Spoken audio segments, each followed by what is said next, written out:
Ready to make 2022 a year of authentic sales success? Welcome to the 2022 Authentic Selling Challenge, brought to you by the Selling from the Heart Insiders Group. Each day, you will be inspired, equipped, and challenged to take action to unlock higher levels of success and fulfillment in your sales career. You're about to be coached by some of the sales world's foremost thought leaders and influencers. This is going to be practical and fun, so grab a pen and a notepad and get ready to take action as we join our challenge hosts, Larry Levine and Daryl Amy.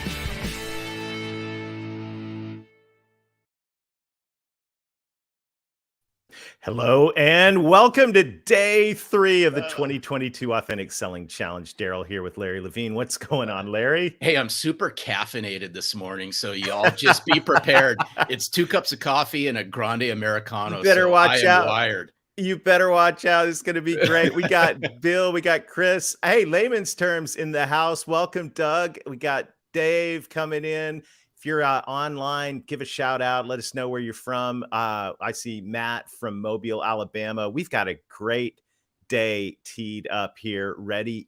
I'm so excited about Carson Heady. I mean, talk about you're if you haven't met Carson yet, you're in for an incredible treat. Good morning, Bruce. It's great to see you all the way. Steel Lightfoot. Yeah, look at that. Steel.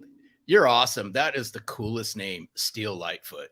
Southern Alabama representing. So that's so good. It's so fun to see everybody on here. Rachel says she's on her second cup, so that's fantastic. Hey, Matt Nelson, you got to reach out to Steel, 2 Southern Alabama guys. That's right. It's great to see Jeff here all the way from Calgary, and Tegmeyer's in the house. So many different folks. This is going to be a great day today. And what I really enjoy about all of this is this community of authentic sales professionals that's gathering around and gathering together saying, hey, you know what?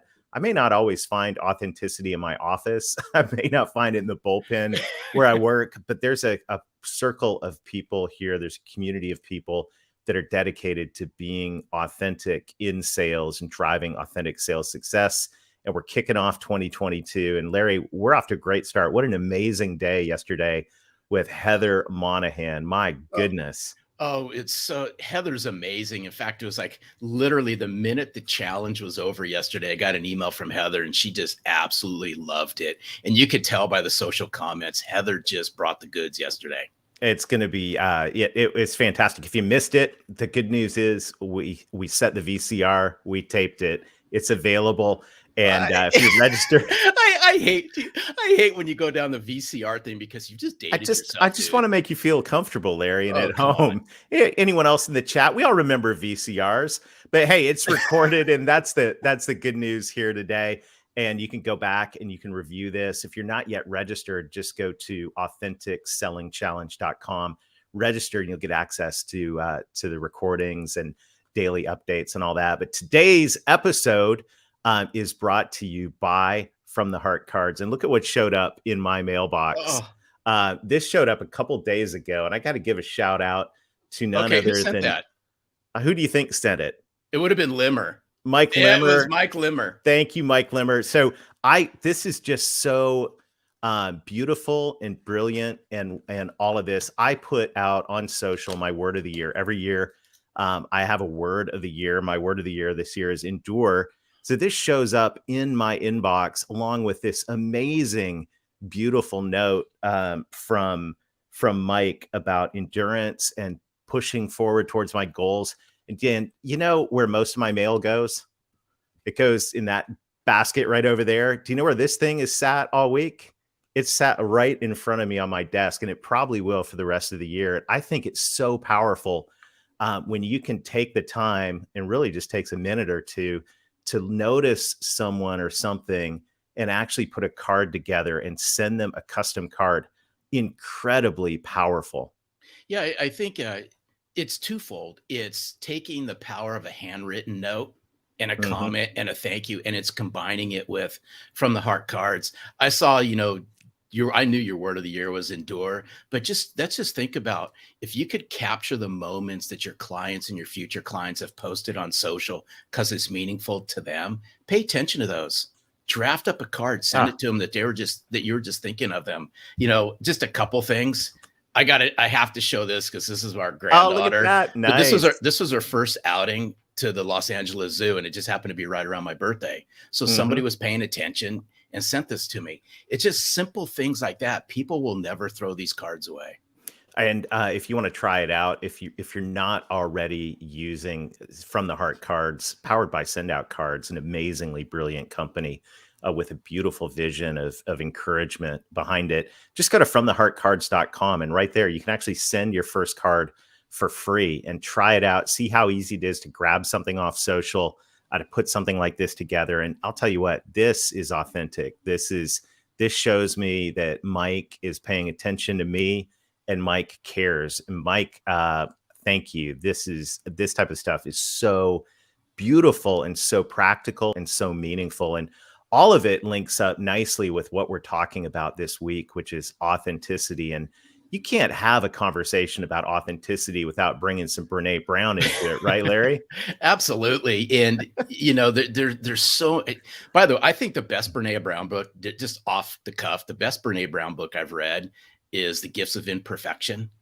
And it's a deep read. I encourage everyone to read it. But she goes on to say, authenticity is a daily practice of letting go who we think we're supposed to be and embracing who we are. This dovetails so nicely, Daryl, into what Heather Monahan shared yesterday. Mm-hmm. Yeah, and I think that so many times, I know my personal story, and I shared some of this yesterday, was I had this expectation. Now I'm really going to date myself, that in my It's okay, sales because you're role, older than I am anyway. So thanks, Larry. In my sales role, I was dedicated to being Alex P. Keaton, right? And I went to work for that suit wearing company, and I became this corporate guy, and I lost myself in the middle of all that. And it's only been in the last decade when I've started discovering, bringing who I really am to the workplace, that it's changed so many things. My level of fulfillment has gone up. I enjoy what I do so much more. I'm actually doing better financially even. And all of that moving together is why authenticity is so powerful. And this is as Carson is getting ready to go on, I see him back there in the green room. He's like, put me in, coach. It's going to be so exciting. I love Carson. Y'all are going to love Carson. This is the model we've been working towards on being authentic in sales. The bottom part is that personal transformation. And we've talked so far this week about our heart, our mind, letting go of things that aren't true, and bringing our best of our heart, bringing our mind to the table, bringing our energy to the table by taking care of ourselves. You can't show up if your gas tank is empty. And so there's part of that that's very practical from a physical nature, and taking care of ourselves.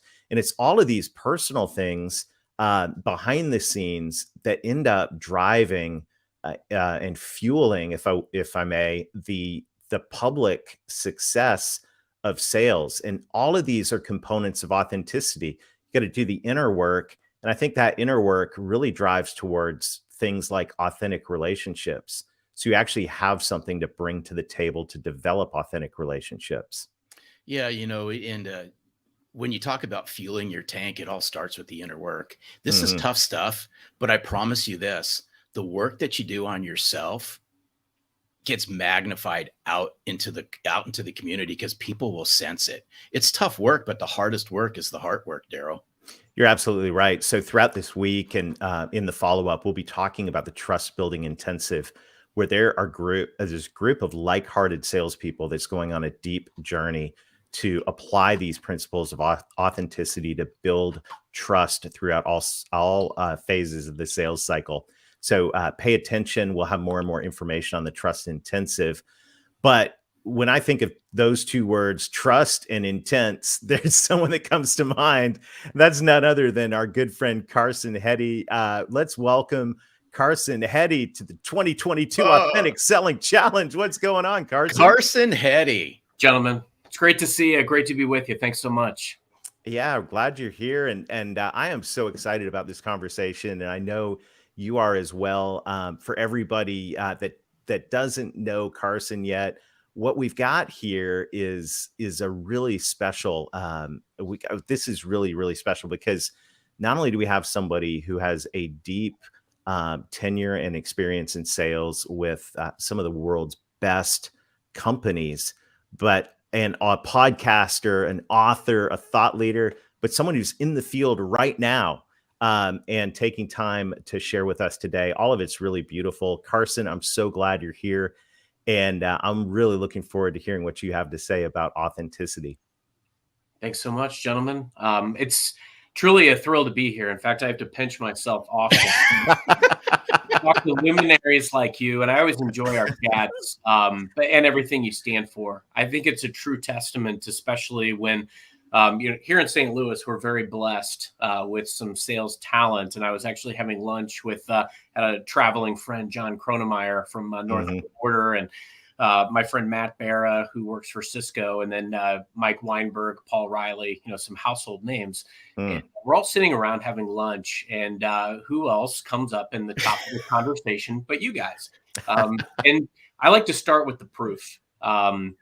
So, I'm here today to talk about authenticity, why it's critical to sales growth in 2022, how it applies within enterprise sales. And I look at that in two ways. I call the proof first. And I view that as the proof because when I talk to people all over the world and the subject of authenticity comes up, selling from the heart is in the next sentence. And I love it. Awesome. Thank you. I always text Larry every time. I'm like, Larry, and then I say, Carson, stop it. Just stop it. Yeah, but Larry loves it, and we love Larry. He really does. It's fantastic, and everything you guys embody is crucial. I look at authenticity. So I looked at it as a two-part question, and when I think about a word, I always like to go back to its root, which you can get that from a definition or from synonyms. Authenticity means genuine. It means an original or a traditional way of doing something.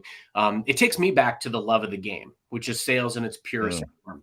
Everybody goes through a sales career just like life. There's a lot of great life metaphors, right? Everybody goes through a career and you're going to have your ups and downs. But the key element is the people. People ask me all the time, what's your favorite or best, achievement or accolade? And it's always the relationships that I've been able to connect and make across the world. As you guys mentioned, because look, I'm the one in this panel that probably nobody knows who they are, right? So I'm a small town guy from Cape Girardeau, Missouri. I live in St. Louis today with my wife and 3 children, and work for Microsoft. I've worked for some very large companies in my time. And I've worked for some very small companies in my time. I had the serendipitous good fortune about a decade ago to write a book, which actually helped me be discovered for a future role that led me to where I am now. So big believer in personal brand and investing in relationships. And I looked at this authenticity piece from 2 real lenses, because first off, why is it critical to growth in 2022? Second, why is it critical within enterprise sales? 2022 is a year like no other. And I know we hear that every year, right? But it's a year like no other because there are going to be these continued variables and nuances. We have to understand the playing field. I know there's a lot of sports buffs out there. We were talking baseball before we all hopped on. And you've got to understand the playing field of what you're up against. And right now, there's a lot of customers and a lot of us that want to go back to 2019 and sitting down face to face, pressing the flesh, shaking hands. It's not going to happen as fast as we want, and it's not going to look exactly the way that we think we want it to. There's some elements of virtual selling as well that have been super, super advantageous. I had, when I was 10 years ago, first off, Daryl, you said something that really struck a chord with me at the onset of this, which is you can have 2 very distinct elements or multiple very distinct elements of your career. I had the exact same experience. I got into sales kind of by happenstance, which I think happens to a lot of us. And I wanted that whole, I'm going to work every day. I'm in my suit and tie and get up and do the one call close in an outbound calling environment. And I thought I knew everything there was to know about sales. I knew nothing. And it was when I realized that, I didn't have to be the smartest person in the room.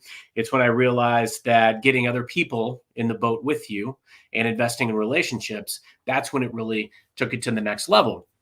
People get into sales, people stay in sales for very different reasons. A lot of people gravitate towards sales because of the coin, right? The money. I will tell you that for me, no comparison. I've realized and unlocked more money when I embraced the team element and the relationship element of sales than I ever did when I was getting up in front of 100 salespeople every day, giving Wolf of Wall Street like speeches and getting standing ovations, and could get on the phone and close a call in one call. The massive difference, and I'll go back to the 2022 piece. There's some great things that we've been able to pick up as a result of digital selling, working virtually, things that can unlock doors, but none of it replaces. It only empowers and begets the relationship and the strength of relationship. The other element too is the enterprise sales facet. Enterprise sales, people buy from people. And it doesn't matter what the title is or what the motive is. The key element is people will buy from people. I'm going to give a shout out to my friend, Matt Barra. He says that all the time. And we always remind each other of that fact. So the key element around authenticity is, I go back to sales in its purest form, which there's an oft quoted phrase, nothing happens until somebody sells something. Sales is intrinsically in the DNA of everything. It's what makes many facets of the world go round. But how we differentiate ourselves as sellers is what increases our chance of success. What's the unique factor that we bring to the table? Well, guess what? It's you. It's your superpowers. How can you uncover not only your superpower and figure out how to replicate it into the success of others, but how do you help empower other people to find their superpowers and promote and advocate their superpowers? Those are the types of things that are going to really matter. When you find a customer, and the beauty of digital is that it can unlock doors that you might not have been able to unlock otherwise, but it doesn't, as I said, replace the relationship. The beauty of all of this is, as you uncover these customer relationships, if you truly look for what looks like a win for everybody in the room, that's how wins happen. People get caught up in deals and magnitudes of large deals and hitting quotas and things of that stature, all very important things, but they are a byproduct of the relationship. Deals happen as a result of relationships, and relationships happen because of authenticity. I'm a big cause and effect person, if you haven't noticed that already. I'm a big believer in the sales food chain. So the sales food chain is you and literally every entity that you touch. Could be colleagues, could be partners, obviously customers, it's your leadership. How are you investing in those relationships? And do you have the relationships that you need in order to achieve the goals that you have? We just went through this wonderful exercise called the turn of a new year. And every time at the beginning of a new year, you've got to be very forward thinking. You've got to think about, okay, in December, what do I want to look back and remember this year for? And I've got to map out milestones that's going to get me to that piece. Think about, do I have the relationships today that I'm going to need to achieve what I want to achieve by the end of the year? And if you don't, make a plan to go get them. Now, here's the other key element is, we've all been there where we've reached out to maybe 1 or 2 or 5 people, and maybe we haven't gotten the results that we've wanted to. We can control 3 things. We control the quality of our messaging, we control the quantity of outreach, and we can control the consistency by which we invest in these relationships over time. Quality of messaging. Nowadays, if I want to invest in a relationship, or I want to create or unlock a relationship, I have almost unlimited ability to go out and find out things about people based on what they share on their social profiles. If I go to company reports, there's a lot of ways to say something where you can show up with value, show up with perspective. It's the slide that was shown before I hopped on. So how are you going to show up with perspective? That's your quality. Quantity. Okay, so I may not get the meeting that I want right out of the gate. So can I maybe reach out to some of the influencers of that influencer to go out and create that relationship? And here's the thing. It's not necessarily prospecting. It's also from a career perspective. we spend a lot of time needing and wanting to create relationships within the organizations that we work. We all ideally care about our career. So it's crucial that we are creating relationships that are going to help us from a mentor perspective. And that's another stark difference. 10 years ago, the younger version of me, I thought I could go at everything alone. I was like Michael Jordan before he discovered Phil Jackson. I made it very far on will to win, but I had zero ability to build consensus. I had zero ability to put others before myself, and true servant leadership. I credit my wife and having children as teaching me patience. That's a work in progress for me, but also continuing to teach me what's important and servant leadership, which is something that I know Larry and Daryl talk about all the time. I have also what I believe in the Holy Trinity of sales, which is the customer, the company that you work for, your brand, your logo, your team, your colleagues, and you personally. Everybody has to win. I went through an exercise not too long ago with my team, and we went through everybody's comp structure. All the people, different players that touched our customers. How did they get paid? What mattered to them? We did an exercise where we looked at each of these metrics and tried to drive some very high priority things that benefited everyone. And then we developed plays, very cohesive plays. We called it plays that get you paid, and it was designed to get everybody in the boat. That's how you get people in to win. Salespeople I know care about stories. I'll give you a great example. Several years ago, there was a team that was about to be shut down. They were hitting about 70% to goal, right? And before they were put on the chopping block, because these are people, they would have lost jobs or probably been moved to other places in the business that they would not have wanted to work in as much.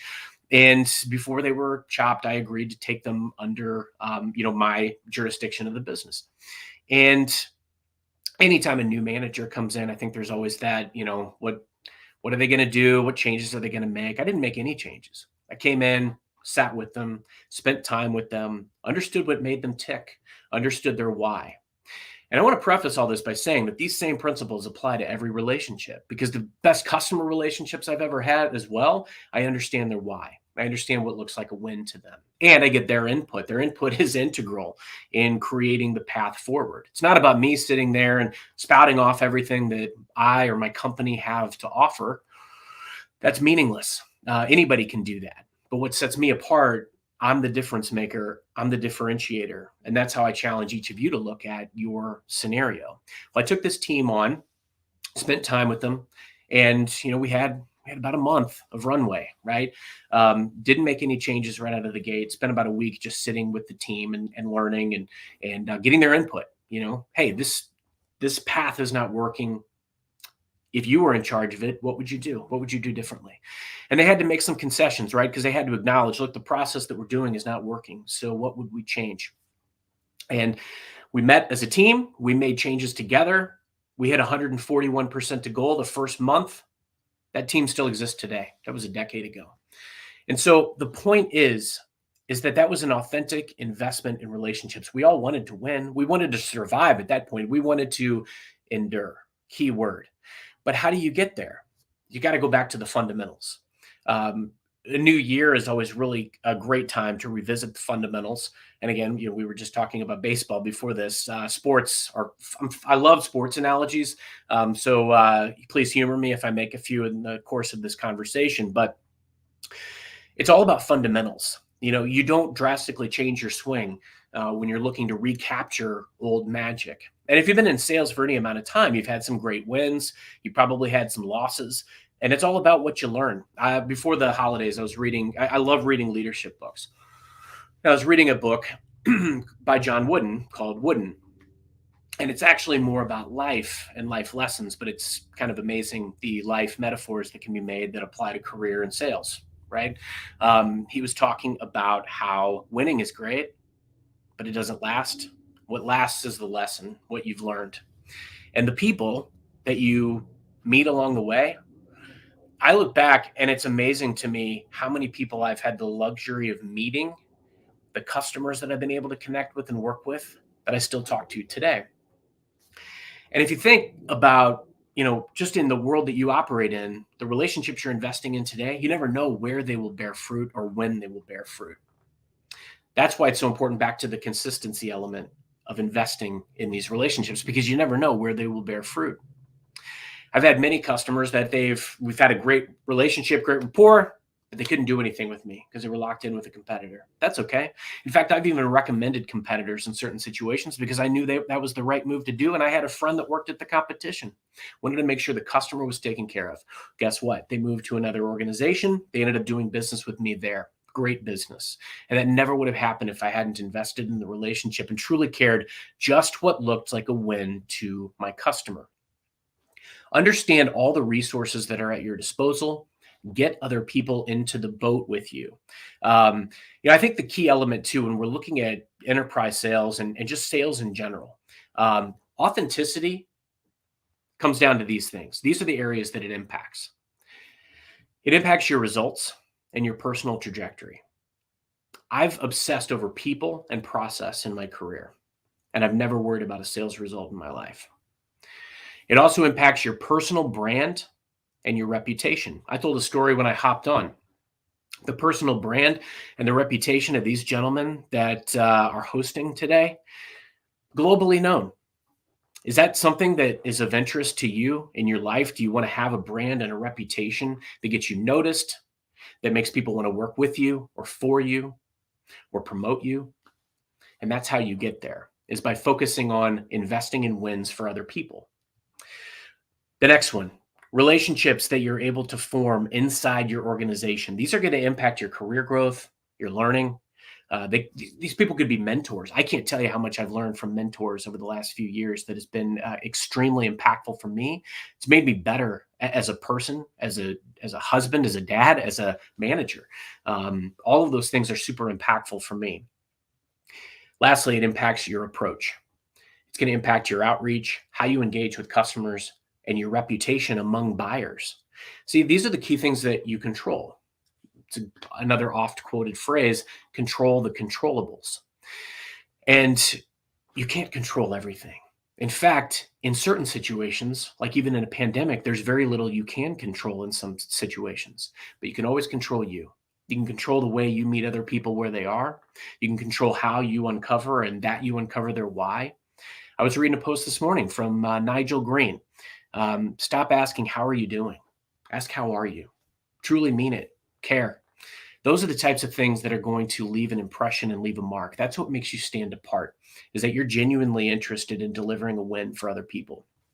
When I think about wins, one of my favorites, favorite customer stories, was a situation several years ago that we didn't really have much of a relationship with this organization. They did a good business with us, but their business was very siloed, and each of the different business units did business with different groups. So some of our competitors, we were a bit of the mix, but not as much as we would have liked. But that's always the case, right? They had a C-level change that I saw on LinkedIn. Utilized LinkedIn platform to reach out to this person, welcome them to St. Louis because they were moving, and wanted to make sure that they and their team were privy to all the resources they are entitled to. And here's the thing. A lot of times companies may already invest with you. And in my case, a lot of times I talk to customers where we may be the biggest check that they write. So it's not up to me to come in and try to sell more things. That's not a priority. My priority is to make sure that they realize the value of their investment. Well, in this case, I was able to meet this customer. I beat the competition to the punch. I actually brought a copy of my CEO's book and highlighted some passages that I thought were going to be very paramount based on what I read about this gentleman on his profile, things that he prided himself in a previous organization. I asked him what would look like success in our relationship. And he said he wanted a relationship where we understood each other's timelines, where we knew what mattered to each other. And I took that to heart. Because here's the thing. Years later, okay, so we did great business together, okay? After I no longer even supported this customer, there was a deal that was stalled with the customer. It was a renewal, right? It stalled for several months. And I actually got a call to see if I could maybe counsel or advise this deal. Ultimately, they ended up sending me out there to meet with the customer because I was feet on the street. I was in town, right? And I did, went out, sat down with these folks. And told them, look, these are the things that matter to my organization. These are the levers that we can pull on your behalf. These are how we can enact them. I believe in transparency of process. Show them behind the curtain. Help them understand what is going to be most impactful and beneficial for them. And you'll set a foundation for trust. They were very forthcoming, too, about where they were. They had some pretty finite numbers around some of the budgeting components, but they had a little wiggle room in a couple places. We met halfway. We closed the deal in 45 minutes, a deal that had stalled for 6 months. My point is, it all came down to we were very straightforward about the kind of relationship we wanted and needed from each other. And that is what begat the deal. Now, look, deals aren't and relationships aren't all sunshine and rainbows. I also want to talk about one of the most challenging enterprise relationships that I ever had. We've all had customers that won't give us the time of day. Had a situation years ago that customer wasn't responsive to me. And come to find out, it's because they in their operation, they were trying to basically do a lot of the things themselves, homegrown, very admirable, that we felt we could offer or bring to the table. I spent some time investing in different relationships because the ones that I wanted or felt like I needed weren't receptive. So I spent time reaching out to people in the board. I leveraged my network to connect me with people at the organization. Ultimately, I ended up meeting the CEO and the CFO. And the CEO and the CFO forced the meeting that I was originally trying to have happen. So you can imagine it was a little uncomfortable. It was a little awkward at first. But again, I went in there, I endured, I took, some of the feedback that I was anticipating that wasn't all positive. But I basically just said, I looked across the table at this person. We just want to figure out what looks like a win for you and your team. We think we can help in these areas. It's really that simple. We have resources, we have ability to invest. There are things that we can do together. And ultimately, they did something very transformational with their business that ended up being a direct output of that meeting. We brought in a vendor, we supplied some resources, and we got the deal done. It didn't necessarily look exactly like what I would have envisioned at first. We couldn't do exactly what the customer wanted done, but we ended up working together to come to a solution because we all met each other from a place of authenticity. Sometimes even the negative feedback, or what we perceive as the negative feedback, is the authenticity. Look, they had been burned by some vendors in the past. We had to prove that we were different. The onus is on us. Burden of proof is on us as sellers. We've got to show why we're different, why customers should believe in us, and you're not going to get there without authenticity. My biggest fist pumping moment in my entire selling career was a situation where the team and I were very much in it with a particular customer. We had inherited this customer. They had kind of been moved into our segment because the enterprise team, we were in the small and mid-sized group. Enterprise team had chased this deal for 3 years and couldn't get it. So we got this deal. And over time, because the account team took a different approach, we spent time with the customer. Obviously there were lunches, there were things that we did, but we understood their process very well. We understood what looked like a win to them. We armed them with what they needed to go to the board. We shared information. We exposed them to our executives and resources that would make a difference for them. We showed up with fresh perspective. We didn't just show up and sound like and look like everything they had seen up to that point. And guess what? We hit some stumbling blocks. There were some situations that were tough, but you live in those together. That's the key of a relationship. You go through the ups and the downs together. We sat in the room and we delivered tough news that their pricing had been botched. It had been tabulated incorrectly, and due to some changes, there were some price increases that had hit, and it was tough news to deliver. It changed everything. In the closing hours of the year with the deal on the line, they still needed more to convince their organization to do it. There were a lot of people off. We run our fiscal year July to June, and there were a lot of people off. And I had to call an audible, and I was reaching out to all kinds of people that were either off or that I could find on LinkedIn that worked in different business groups that I thought could help me get investment dollars to make this deal happen. Bottom line, it worked. It happened. And that's how the deals really hum, is when you can get everybody into the boat and you seek a win for everybody else. As I mentioned, I thought my career was great when I was getting in front of large crowds and delivering these speeches to a room of 100 people. But now I get to connect with sellers all over the world. And it's so much more fulfilling and rewarding because I just look for how can I add impact and value. And I realize my place in this world, heck, even my place on this panel of folks this week. I'm just a sales guy. I'm just somebody who loves to sell and form relationships. But when I realized that it definitely is not all about me, that's when my career and even the coin went to another level. Be a student. Be a student of the game that we're so privileged to be a part of. I try to understand every relationship and resource that matters and that will matter, and go out and tirelessly obsess over people and process. And you'll be successful. We reinvent ourselves time and time again in career. My career and myself 10 years ago hopefully looks nothing like what I am today. We're always a work in progress. We put one foot in front of the next, and we slow down process. Sometimes we get back to fundamentals and basics, and there's nothing more fundamental than doubling down on people. It's key in enterprise because people buy from people. It's key in 22 because it's the differentiator during an ambiguous and an uncertain time. As I mentioned, the proof that this works, hopefully I've articulated some of that, and it's the gentlemen that are hosting this session today. Authentic selling is when you do it for the love of the game. I feel very fortunate to be a part of the sales ecosystem. If you double down on people and you proactively seek out a win for everyone you meet, you'll never worry about a sales result a day in your life. It's key right now because there's a lot of uncertain scenarios, but the one thing is certain is that you control the investment that you make in other people and that you bring your authentic self to everything you do. Oh my goodness. Absolutely love this conversation, Carson. Just amazing. And the chat all the way through, just so much gold. There are certain sessions in the Authentic Selling Challenge that you're going to want to rewind. And this is one of them. Take some notes. This one is certainly one of them. I love it. Absolutely love it. Hey, Daryl, there's a great question from Steele. If you want let's take a look at it. And by the way, if you have questions, just put them in the chat right there in YouTube. And if you're watching later, well, that's not going to work. So come live next time.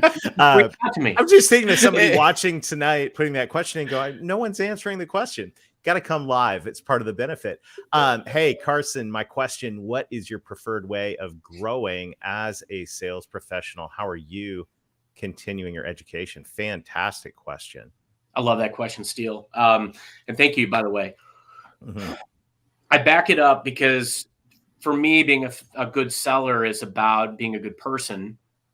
And so I think about the things that are going to make me more complete and more fulfilled as a person. So, there's a lot of great answers to this, right? You've got to find your own way of doing it. What inspires you, what moves you, what motivates you. A lot of people read sales books. They listen to podcasts. I love that.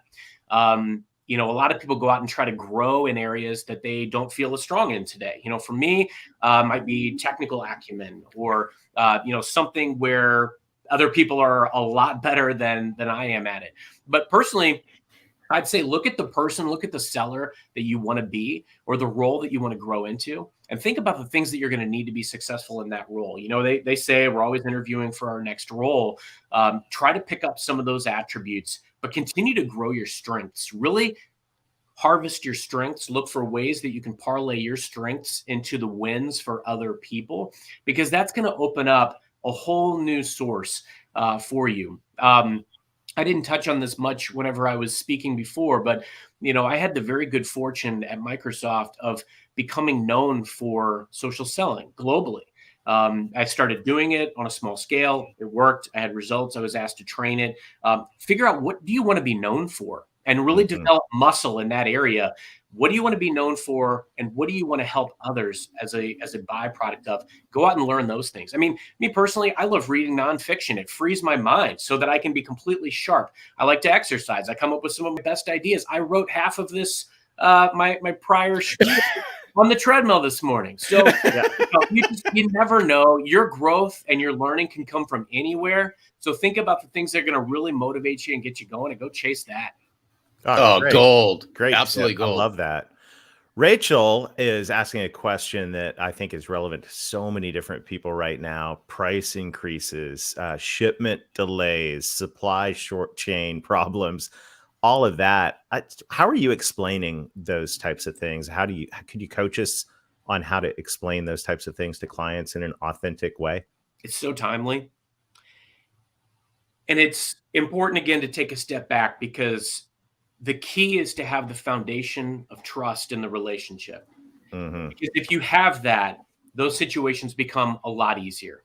I've had a lot of customers that have told me, look, Carson, you do cost more. You cost more, but I've done business with you and your company because I know that every single time I send something, you reply. Mm-hmm. And if you don't have the answer right away, you bring in the people that do. And I see the paper trail. I see you advocating for us, evangelizing for us. So when I have to tell them and I have to deliver this news, it's a lot easier, especially with shortages, with the supply chain challenges. Now, these are things that are, as you mentioned, they're commonplace. So a lot of folks are having these same challenges. And over time, very much like a stock portfolio, you and your competition are going to jockey for position. It's that simple. So absolutely, somebody else may emerge as a star when it comes to price, or maybe they have the bead on the supply at this current moment, but customers are going to stick with you because of the relationship. And I think that's the key element that you want to help, what you want to fix. The last thing I would mention is on the price element, because we're all grappling with this too. It's key sometimes to show the trajectory of price. You can only soften the blow. No matter what, price increases are painful, and they're painful to deliver. But you were talking about Brene Brown earlier. Reading Dare to Lead was super helpful for me because I stopped thinking about my own pain and my own nervousness, and I just put myself in my customer's shoes. Look, they've got a number they've got to hit. They've got to win. And so if you can tell them, look, I understand this makes your number harder to hit. This makes your win harder to achieve. And I understand the challenges between the price increase.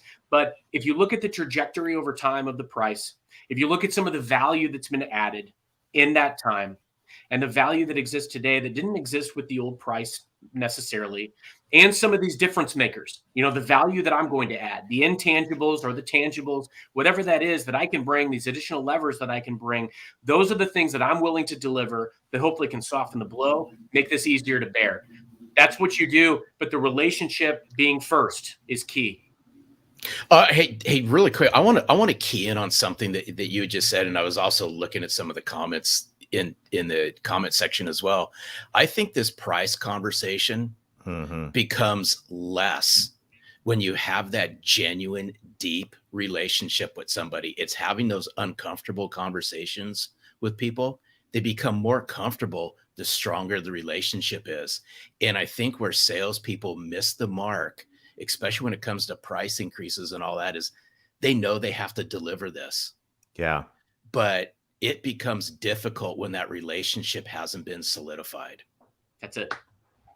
And I think, circling back to the whole premise of this conversation of why authenticity is so critical in 2022, this is right at the core of it. If you are not developing authentic relationships with your clients and prospects, these conversations they're already hard. They're really hard. And so the work that you do and have done really pays off in times like this. And times like this will happen. I mean, this is, as like you said, there's always this give and take, right? And these challenging times will happen. I think that you're spot on here on why this is so relevant right now, Carson. This is good stuff. Hey, Carson, there's a question from William. I think it was really cool because I'd love the answer on this one. He goes on to say, who's inspired you, especially early on in your career? Okay, so spirit of full transparency, what that started out for me, and I'm going to use another Matt Barra-ism. I love that. He always says sellers sell best with a chip on their shoulder, and mine started out because I was an only child, and I always just wanted my parents to be proud of me. That was the key thing for me. So growing up, that was the big thing. I always heard them say, oh, look at so-and-so. They're going off to be a doctor. Oh, look at so-and-so. They're going off to be a lawyer. And I had no idea what I wanted to do. I got into sales by complete happenstance. A contact, a friend of mine, their aunt worked at Southwestern Bell and got me an interview. And I thought I was going into a customer service role. And that's not what it was. But I realized that I had to endure. I had no options at that time. So I paid my dues and I did what I needed to do. And lo and behold, I found that I could be successful by truly listening to what customers said and incorporating that into my response. And so my original inspiration was my parents and just wanting to get their seal of approval. Over time, I sought out the best practices of everybody that I could find. I always wanted to know who's the best, right? So I'm inspired by great sellers, by great leaders. If you find me reading, like right now, I'm reading 11 Rings by Phil Jackson. So great basketball coach. I was talking about John Wooden earlier. I also love to dive into nonfiction, people that go out. I'm a big James Bond fan. Here you've got an agent who is 100% devoted to Queen and country, and he'll do anything to protect it. I try to make the metaphor to my customers, my team, my colleagues, etc. But Love it. those are the things that inspire me. I love watching inspirational movies, reading about great leaders, and just finding these little anecdotes that keep me fueled along the way. Right now, it's people. It's the people that I get the chance to meet and connect with all over the place every day. Absolutely love it. Carson, you are a true selling from the heart champion. I so appreciate you investing in us today. Obviously, that was a good workout this morning because it yielded a phenomenal session that I can just see that throughout the chat, just gratitude for you sharing all of this. I'm excited. I am so fired up, and I'm so thankful for you. One last word of encouragement and wisdom as we push forward into 2022. What would you say? There's been a lot of good ones shared. You guys have authenticity and endure cornered. So I'm going to go to my friend Ted Lasso and just say, stay the course, because truly, if you believe that a process will make you better, go out and execute. Don't let anybody tell you that, you should change it or get rid of it. Just go out and believe and really commit and execute. But if you put people first, you'll never fail. Absolutely. Absolutely love it. Carson, thank you so much. Thank you. What a gift. What a gift. Oh, and Larry, the Selling from the Heart 2022 Authentic Selling Challenge goes on, and that was pure gold. In fact, I saw those words, pure gold, kept I did say up that multiple the times. chat. So much good stuff there. I think, it's if anyone made a case for authenticity in today's environment, I thought that was so well said. This is a time, authenticity. It's not a nice to have right now. This is not an option. And the result of authenticity, which is trust, it's essential. And you're not going to navigate. You're going to struggle to navigate. Salespeople struggle to navigate the next season in our economy, in this world right now, without investing in trust. This is such an important time. Yeah, there's the old saying that you reap what you sow. Mm-hmm. I'm a firm believer in that. And double down, right? Carson used the word double down a couple times, is double down on people and double down on your relationships. They will never let you down. So the more you invest, the more you'll be able to collect. I do have a favor for everybody out there. If this has resonated with you and what Daryl and I are doing is doing some good in bringing this movement of authenticity to the forefront, we have an ask. Not only share what this means to you in the group, can you go ahead and share this out on social, whatever platform, if it's LinkedIn or Facebook or whatever the case may be, share what you're learning, help spread the word. This would mean a lot to us. Yeah, absolutely. And in doing that, you're going to attract like-hearted, like-minded people. And one of the places that like-minded and like-hearted people are showing up to grow. Someone asked earlier about how are you going to grow? Good high performance, great high performance professionals, athletes invest in themselves. And the trust building intensive is exactly what's going on right here. Is a group of high performance sales professionals that are investing in themselves to establish deeper trust, authentic relationships, meaningful value, inspirational experience, all backed with disciplined habits. And this is what we're diving into. We're going to kick off another cohort of the Trust Building Intensive in early February, first week in February. Details will come out here very, very shortly. And Larry, I think right now I'm more and more convinced that in this environment where we keep seeing price increase, supply chain shortage, change, all of this, the name of the game in sales is trust. And this is these are skills that you can develop. so that you can build and sustain trust with your prospects and clients. Highly encourage you to do this. Amen on that. And, Daryl and I really have some very unique conversations with sales leaders, sales enablement leaders out there. And we hear this time and time again. Where we really struggle with and where we need some help with is developing the people skills and the relationship building skills with our sales team. So we'll ask, what are you willing to do to double down on the people part of this and the relationship part of this? What are you all willing to do this year to build those rock solid relationships with your clients? They're going to propel your sales growth moving forward. Yeah, absolutely. The trust building intensive, put that on your radar. If you're not already engaged, many of you in the chat already are, which is exciting. We're doing some incredible things together. And speaking of incredible things, you want to come back tomorrow, because tomorrow you're in for a house treat. Tomorrow. Oh, our friend Morgan Ingram. And what I really, really like about Morgan is, I think you're getting a different perspective. Obviously, you got a really direct perspective from the Gittimers, right? And you got some inspiration around authenticity and so forth from Heather. You got some street practice and stuff at a lead through the lens of a leadership with Carson and applying that to large sales. Morgan, he's going to give this to you right from outbound prospecting. What I really love about Morgan is he's an SDR. He is a practicing SDR, sales development rep right now. He's pounding the phones, and he's going to talk about what it means to bring your authentic voice forward when you're using this. Absolutely. The phone and social. And I know there's some people I see in the chat who know Morgan. Y'all are in for a treat with Morgan tomorrow. Yeah, so make plans. Join us tomorrow. Bring a friend. It's going to be at 12 noon Eastern. That's 9 on the West Coast. AuthenticSellingChallenge.com. Today, if you're listening right now, if you're not sending a card, if you haven't sent a card yet today, go to FromTheHeartCards.com. Send your first card. Try it out. You're going to be amazed at the reaction you get. Larry, I'm so excited about this challenge. We're only 3 days in. We've got 2 more Power Pack days to go. Let's endure authentically, and we'll see you back here tomorrow. Thank you for joining us today for the 2022 Authentic Selling Challenge. Authenticity requires action. You're challenged to take what you have learned today and put it into action right away. If you've enjoyed the ideas and inspiration you've received today, please take a moment to share this challenge with your friends and clients.